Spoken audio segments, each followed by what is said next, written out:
U.S. government agencies are taking concerted steps to implement a zero-trust architecture to protect critical systems and data.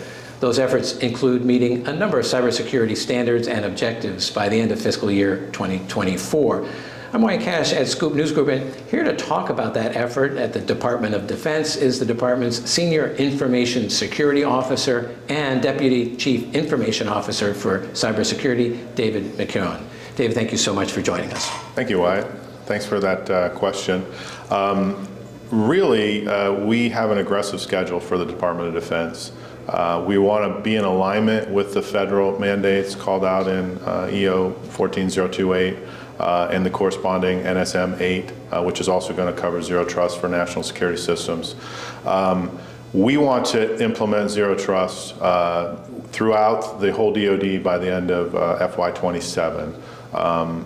We will stay in alignment in the near term with the 3-year goal for the the capabilities that are being called out there. But our zero trust plan that we have right now is very well defined. We're hoping to share that with the rest of the federal government, and we're hoping that our partnerships with industry in the realm of cloud, where they adopt the capabilities that we've built and build cloud environments, could just be consumed by the rest of the federal government. So we're working very hard to be a leader here for the rest of the federal government, and I think our plan is aggressive for the size and scope of the organization that we have, and I do want to emphasize that we believe this is super important. It's a great capability, and I think everybody will benefit from it. Well, it's certainly a lot to tackle. I'm curious, how are you planning to implement zero trust principles across multiple networks and domains and sort of functional silos, in addition to the sort of individual capabilities that need to be delivered? Yeah, I think we still have some room to discuss like weapon system platforms and critical infrastructure. Sometimes all the capabilities that we've defined won't be a perfect fit there, and we may have to tailor and adapt. But for all of the traditional admin type networks, command and control networks, we have a good, strong strategy, and our implementation plan offers 3 paths to success. One is you can uplift your environment, and we have all of the capabilities that you need defined. There's 90 of them to get to target. There's 152 total to get to advanced zero trust. So you could uplift your own environment. That's the first COA. The second one is we're working with cloud service providers at all classification levels to build an environment which meets all of those 90 and 152 controls automatically. So when you start moving in there, automatically you're covered in zero trust, and it's working. The other alternative is we will build on-premises a zero trust cloud using the same on-prem private cloud constructs. We've been working on this up at Dreamport, which is a facility just outside of Fort Meade. We have a very robust capability there that we're getting ready to do red teaming on and make sure that it functions well. But that is a template that we could apply throughout the DOD as well. Terrific.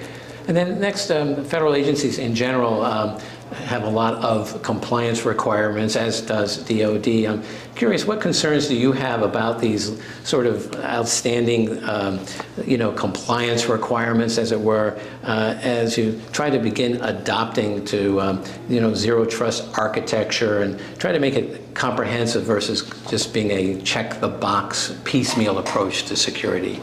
Yeah, absolutely. I think compliance is important, and it's kind of foundational. We have a scorecard within the department that for cybersecurity at the bottom level is sort of basic cyber hygiene and hardening and compliance with stigging and patching and things of that nature. That's not going to go away. It's still important. I don't know that we need to emphasize it more than we already do. Maybe we could de-emphasize it a little bit. But the rest of the stuff, we do want to pivot away from compliance and go into sort of a live network analysis of events that are going on, get closer to boom. So we've had instances where even though we are compliant, somebody clicks on a phishing email, The bad guys reside on the network for 18 months before we discover them. And then we got to figure out what happened, what did they take, and all that kind of stuff. So we do want to pivot away from just straight compliance to this zero trust model where we are able, through logging and analytics and orchestration and automation, to quickly discover, quickly respond, and eradicate the bad guys from the network more quickly. I think that's a more active approach to defense. Compliance is just, like you said, checklist oriented, and it is a basic foundational piece, but it doesn't fix everything. And finally, speaking of foundational pieces, how is your department and your team planning to sort of unify automation and orchestration across the various pillars of zero trust around identity and devices, et cetera? Yeah, well, the concept of zero trust is we're logging everything, every event from the device, the user, network events, workloads, things that are going on inside the compute level. All that's getting logged. We are going to have to do some analytics over that logging. Then the next step would be, rather than have humans in the loop, to act on that event or series of events, we can train AI bots, we can train algorithms that respond automatically, or do a lot of the work before the human has to go back and do all that work. Just hand that work to the human, who then becomes the human in the loop, but is much more capable of delivering the result in a quicker amount of time.